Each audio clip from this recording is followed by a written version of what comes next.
I have a theory. That theory is predicated on nothing, really. The theory is that as much as I love penalty kicks, the game would be better without them. It would. I love penalty kicks. I do. The drama, watching some poor 19-year-old walk up to a ball, you know he's going to miss before he even kicks it, and he skies it anyways. And as a former goalkeeper myself, at the incredibly debilitatingly high level of, high school state championship game, penalty kicks are really one of the few opportunities to be the out and out hero. You've got the chance to be the guy that gets carried off the field, like Rudy in that Notre Dame movie. You get the chance to be the guy that makes the winning play, when as a goalkeeper you have basically given up the right to do that in order to not have to run, right? It's a trade-off you make. Every goalkeeper makes it. You sit down and you go, would I rather run, but then I have the chance to score the winning goal, or I don't run and I get to be on the team? I went with don't run, get to be on the team. Most other goalkeepers kind of went with the same thing. But penalties give you that opportunity to rewrite the script. So I'm telling you all this because I want you to know I am going against my own vested interest here. In men's league in New York, I'm still out there winning penalty shootouts, celebrating. I still get the chance to be the hero. This isn't a past thing. This is a current thing. And anybody that plays in men's league, whatever, knows that that is more important than life itself. So don't devalue the level of men's league here. But I think the game would be better. I do. If we didn't have penalty kicks. Let me give you an example. In the regular season in the NFL, I know you hate the NFL. Maybe you've never cared about American football. Just ride with me. It's one of the biggest sporting leagues in the world in terms of value, and I believe in terms of eyeballs. I'm not saying it's the biggest. I know it's not. Please leave me alone. I'm just, it's a big sporting league that a lot of people watch.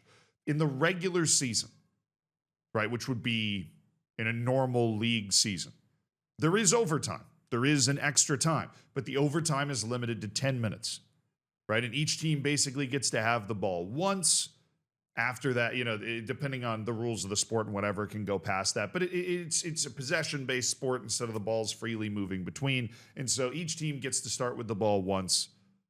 And that's overtime in the regular season, right? Obviously, in the vast majority of the world of football, with the exception, I think, of Japan, who have started doing penalty kicks in regular season matches, you just roll with the tie. That's cool. I don't bring my American shit into it and argue against the tie. I like the idea of a tie. I don't like the idea of watching a tie, but I like it. I promise there's like an actual relevant thing that happened that is leading to this entire argument. It's an argument against my argument, I think. You can be the judge of that. But in the postseason in the NFL, you reach a point that you play until somebody scores. Because when it's knockout, when one team has to go home, you want it to be settled on the field. Now, you want it to be settled, for lack of a better term, playing the sport. Love penalty kicks. It's not the sport. You know what I mean? That's not the sport. The sport is football. It's soccer. It's big, usually square, depending on what kind of park, what shape the park is you're playing in. A couple of dudes here, a couple of dudes there trying to put the ball in the goal. Penalty kicks are an acquired flavor. They're something that, and then people are like, well, this is something you have to do, right? Because the players are too tired. You ever fucking seen American football? Like, don't give me all that nonsense about, well, the game of soccer is more physically demanding. It is more demanding in maybe one or two. American football is a sport that is so overly physical, right? Despite the helmets and the shoulder pads, that it is objectively terrible for your health. It ruins your brain, right? Your body just deteriorates. You play the sport long enough, you see people that used to play the sport and they're just walking around with canes. Right, you see former footballers, former soccer players, even guys like R9 who blew out their knee 37 times. He's doing all right. You know what I mean? He's doing all right. At the very least, you can say that they're both very physically demanding sports. I don't want to get lost in the wrong argument here. And in American football, they're able to agree and go, we're going to play the sport until somebody scores. I think that the same thing should happen in football. Golden goal. I know it used to exist, and then we went to penalties, and even 25 years ago, this sort of thing existed. France won a Euros, I believe, with a golden goal. But let me show you the type of magic we're missing out on. All right, I thought this whole argument, this whole conversation I wanted to sit down and have with you today, which I know some of you are going to be like, well, that's just such a ridiculously American point. Well, yeah. You play the game until somebody scores because that's the sport.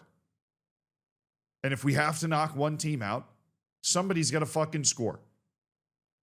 You know what I mean? I love Mali making the run to the AFCON quarterfinals by not winning a match.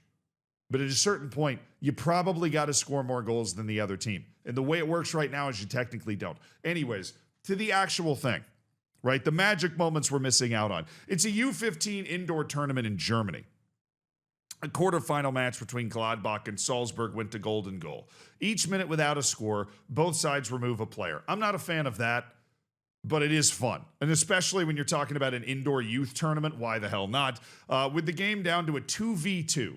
So they've removed, a player every minute from the field in this U15 indoor tournament. We are all the way down to the last two players. So basically a goalkeeper and an outfield player, which is, it is a completely different sport at that point, but very entertaining to watch. Then this happens. I'm gonna jack the audio for this. So this is Salzburg with a chance. We've got Salzburg's goalkeeper lining up to have a shot. Keep in mind, there's only one other player on the field that is not in this frame right now. All right, and Salzburg's keeper has a go.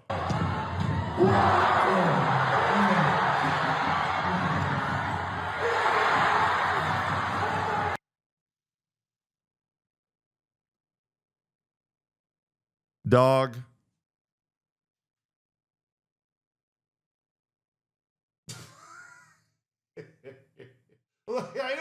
I don't even, this isn't like a goalkeeper mistake. I don't even blame the goalkeeper. It's a pretty damn good shot. Like the dude rips it. If it is a little lower, Salzburg wins, right? He feinted the keeper far post. He curled it back near post. This is a goal, right? Like it's a really good hit. He just barely missed it, and it drills the crossbar. It hits the crossbar so hard. It rolls. The match is over. This counts. I get, like, what do you even put in the score sheet, right? Because you can put own goal off the goalkeeper. You can put own goal off the goalkeeper. But that doesn't really tell the story, right? Is there a way to properly tell the story of this?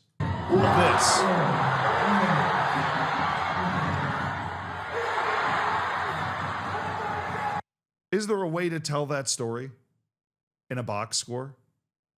I don't think there is. How do you tell future generations that look back at a U15 indoor tournament in Germany and they want to intimately understand what happened? The video is not attached. It's unavailable. Or maybe you don't have time to seek it out because you're just scrolling through a box score and you see own goal and you go, that's unfortunate. Bad play there, You'll never in a million years imagine this. This is something that you had to be there to experience or be here, and you're lucky. You were here. You got to hear a however many long argument for me about extra time in football and how in knockout situations you should probably just let it go on forever. Especially in like a World Cup final or something instead of going to penalties. As much as I love the drama of penalties, and I do fucking love the drama of penalties, but it also opens the door to stuff like this. And look at what it means. I love this, by the way. Like, look, the idea, this whole video hasn't necessarily been serious. I just saw this and I was like, this is the funniest thing I've ever seen.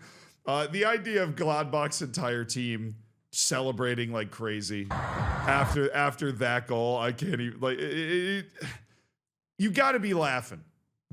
Everybody in this pile is got to be laughing.